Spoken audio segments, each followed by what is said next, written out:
Selon les traditions anciennes, l'être humain n'est pas né du hasard. Derrière chaque forme de vie, derrière chaque étape de l'évolution, il y aurait eu des forces invisibles, des consciences supérieures, qui guidaient le processus. Ces enseignements disent qu'au début, l'homme n'était pas façonné uniquement par les éléments matériels, la terre, l'eau, le feu ou l'air. Non, derrière son existence, il y avait de grandes intelligences, que les anciens appelaient les ingénieurs cosmiques, ou encore les architectes des étoiles. Ces entités, selon les textes ésotériques, n'étaient pas des dieux au sens religieux, mais des forces conscientes chargées d'organiser l'univers, de maintenir l'équilibre, et de guider l'évolution. Dans les textes tibétains, ou même dans certaines parties de la mythologie égyptienne, on ne les nomme pas directement, mais on y fait allusion. Chaque culture, sous des symboles différents, a laissé des indices. L'univers est soutenu par une intelligence invisible. En Égypte ancienne, par exemple, le dieu Pa était considéré comme le premier principe créateur. On disait qu'il concevait dans son cœur et créait par sa parole. Autrement dit, la pensée et le verbe, unis à une énergie divine, donnaient naissance à la matière. Cela traduit une idée clé: la matière n'est pas une substance morte, mais une énergie vivante, organisée par la conscience.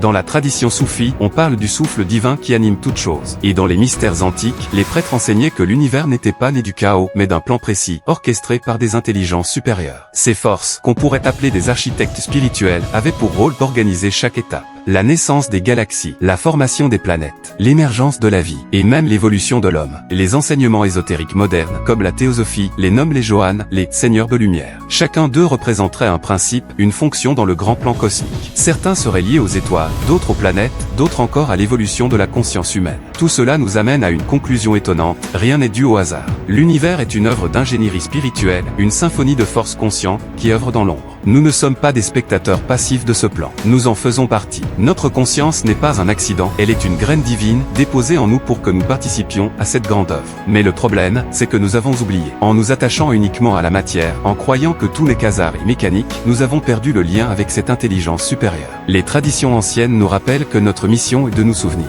de réveiller cette graine en nous, de redevenir conscients de notre rôle dans le plan universel. Car tant que nous vivons en oubliant cette vérité, nous vivons à moitié. Nous croyons être de simples individus perdus dans l'immensité du cosmos, alors qu'en réalité, nous sommes une partie vivante de ce cosmos. Tout dans l'univers est vibration, conscience et énergie. Chaque étoile, chaque planète, chaque être vivant est un maillon de cette immense chaîne. Et toi, moi, chacun de nous, portons en nous cette étincelle divine qui nous relie au grand plan cosmique. Ce que les anciens appelaient les ingénieurs cosmiques, ce que les textes appellent les seigneurs de lumière, ce ne sont pas des légendes pour endormir les foules. Ce sont des symboles, des rappels, des clés pour nous dire: rien n'est hasard, tout est conscience. Et tant que tu ignores cela, tu passes à côté de ta véritable nature. Si tu sens que ce message résonne en toi, écris en commentaire: je choisis de m'éveiller. Mets un j'aime pour soutenir cette vérité et la faire circuler. Et abonne-toi, car dans les prochaines vidéos, nous plongerons encore plus profondément dans les mystères de l'univers et les secrets que les anciens ont laissés derrière eux.